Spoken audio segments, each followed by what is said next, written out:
ბათუმის საკრებულოში არსებულ ვაკანტურ თანამდებობებზე კონკურსი დღეს დაიწყო. ვაკანტურია საკრებულოს აპარატში 13 ხელმძღვანელი რგოლის უფროსის თანამდებობა. წარდგენილი 671 განაცხადიდან მეორე ეტაპზე 551 აპლიკანტი შეირჩა. დღეიდან 2 დეკემბრის ჩათვლით ისინი ტესტირებას, ხოლო მესამე დასკვნით ეტაპზე გასაუბრებას გაივლიან. პარალელურად იუსტიციის სახლში ტესტირება უტარდებათ მერიაში არსებულ ვაკანსიებზე დარეგისტრირებულ კონკურსანტებს. 98 ადგილზე 822 აპლიკანტი იბრძვის. მერიასა და საკრებულოში კონკურსანტებმა ბარიერის გადასალახად 60-დან 35 და 40 ქულა უნდა მოიპოვონ.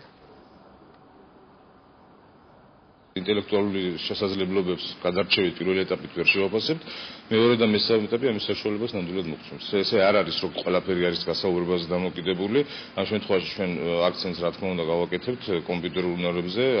ამ შემთხვევაში რაც ტესტური ვარიანტი იქნება მოხსნილი, რა თქმა უნდა ეს იქნება უპირატესი და თანაბარი კომისიის გადაწყვეტილებით თანაბრობის შემთხვევაში, ქულების თანაბრობის შემთხვევაში უპირატესობა ამ შემთხვევაში მიენიჭება ტესტურ ვარიანტს. ოფიციალური შედეგები ცნობილი გახდება მაშინდე რაც 30-ში დამთავრდება კონკურსი და იუსტიციის სასწავლო ცენტრი ქალაქ ბათუმის მერიას მოაწდეს ოფიციალურ შედეგებს, თუმცა ზოგადი მონახაზის მიხედვით საშუალო გამოცხადებული კონკურსანტიდან ნახევარი ან ცოტა უფრო ნაკლები ლახავს იმ დაძასებულ ბარიერს. ამ მონაცემებს თუ შევადრით ამ 4 დღის მონაცემებს, სადღაც 822 კანდიდატიდან შესაძლებელია დარჩეს 300-დან 400-მდე კანდიდატი.